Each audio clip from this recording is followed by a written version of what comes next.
First day in Goa. वैसे तो सुबह उठने में हमें मौत आती है, लेकिन अगर कहीं घूमने जाने की बात हो तो हमारी आत्मा ना सुबह सुबह उठ जाती है। और इधर हम सब सुबह 6 बजे उठकर नहा धो के रेडी होकर निकल चुके थे एयरपोर्ट के लिए, क्योंकि हमारे घर से एयरपोर्ट का डिस्टेंस था ऑलमोस्ट 1 घंटा। और भाई साहब, रास्ते में इतनी भयानक बारिश आ चुकी थी ना, फिर हम एयरपोर्ट पहुंचे और हमारा एंट्री कंप्लीट हुआ और साथ में बैगेज वैगेज का भी एंट्री कंप्लीट करवा के हम आ गए थे ऊपर, क्योंकि हम सबको लगी थी तड़ाकेदार भूख। और इधर हमने ऑर्डर किया था कॉफी और मोमो, क्योंकि इधर ज्यादा ऑप्शन था ही नहीं। और फिर हम लोगों ने किया अपना चेक इन, और ये करने में आती है मुझे मौत, क्योंकि सब सामान बाहर निकालो फिर पैक करो। और फिर हम चले गए कोस्टा कॉफी पीने।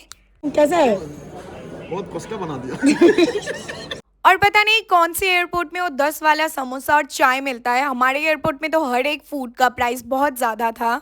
एंड फाइनली हमारे फ्लाइट का टाइम हो चुका था, और भाभी का फर्स्ट टाइम फ्लाइट से ट्रैवल था, तो इसीलिए भाभी विंडो सीट पे बैठी और हम सब साइड में। और मेरे हस्बैंड तो फ्लाइट में बैठते ही सो गए थे, और इधर भैया खेल रहे थे लूडो, वो भी अकेले अकेले।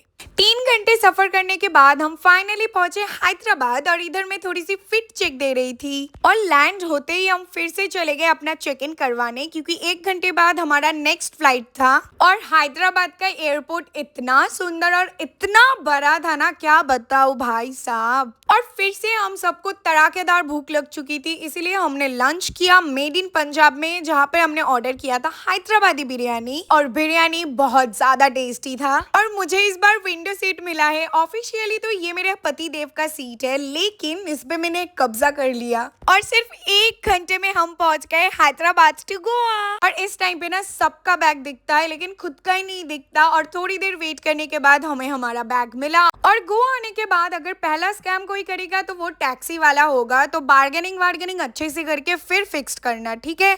और इधर हम आ चुके थे अपने एयरबीएनबी में, जो हमने पहले से ही बुक करके रखा था। और इस वाले का रूम, बाथरूम, हॉल रूम बहुत ज्यादा क्लीन और सुंदर था। फिर हम सब फ्रेश हुए, रेडी शेडी होके हम सब निकल पड़े बीच जाने के लिए। और इधर हमारी स्कूटी भी आ चुकी थी। और गोवा लैंड करने के बाद हम खुद पीने से पहले हमने अपनी स्कूटी को पेट्रोल पिलाया, और फिर हम चले गए अंजुना बीच की तरफ। क्योंकि हम सब अंजुना में ही रह रहे थे, तो इसीलिए हम लोग ज्यादा दूर वाले बीच आज नहीं गए, क्योंकि हम सब थोड़े थोड़े टायर्ड हो गए थे। फिर अंजुना के एक शैक में बैठे, वहाँ का म्यूजिक कुछ अच्छा था नहीं, लेकिन व्यू बढ़िया था, इसलिए हम व्यू देखते देखते अपना डिनर कंप्लीट किया। And this is how we ended our day.